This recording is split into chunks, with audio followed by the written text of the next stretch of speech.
Di tengah tanah yang masih basah oleh air bah di antara warga yang memeluk sisa-sisa hidup mereka, tiba-tiba sebuah unggahan dari seorang pejabat tinggi memantik drama nasional.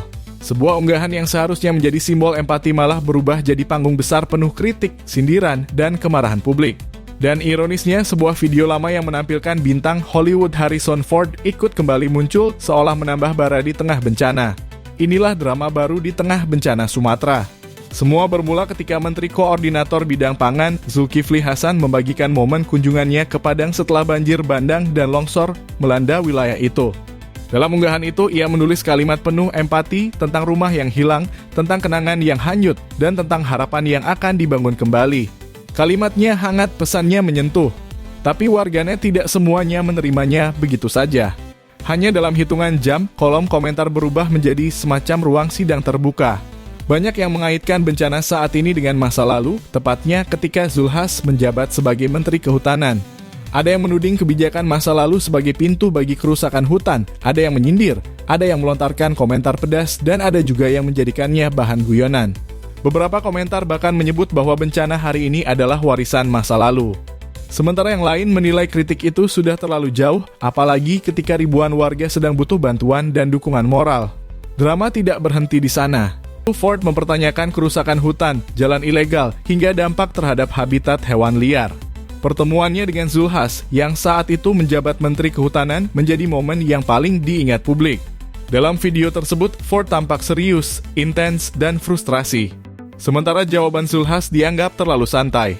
Perbedaan gaya itu membuat potongan video itu kembali mendominasi lini massa, seolah menjadi pembuktian visual bagi sebagian warganet bahwa masalah lingkungan sudah mengakar sejak lama. Finally, I'm meeting the forestry minister. I have a lot of questions. Forest has been commercially exploited. And when you ask many Indonesians why this has taken place, they say, sir, that there's too strong a connection between business and politics in this country. Yang lain, Anda tahu kita baru berdemokrasi.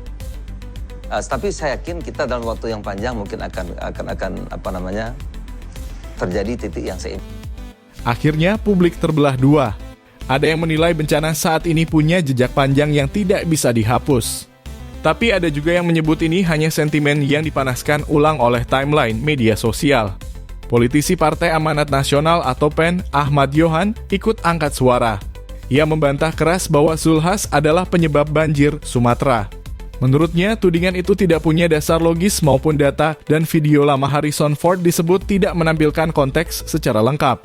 Ia juga menegaskan bahwa selama menjabat Menteri Kehutanan, Zulhas justru menjalankan program perlindungan hutan. Pernyataan itu tentu menambah bab baru dalam polemik ini. Apakah kritik warganet memang berbasis fakta? Atau hanya luapan emosi di tengah suasana bencana?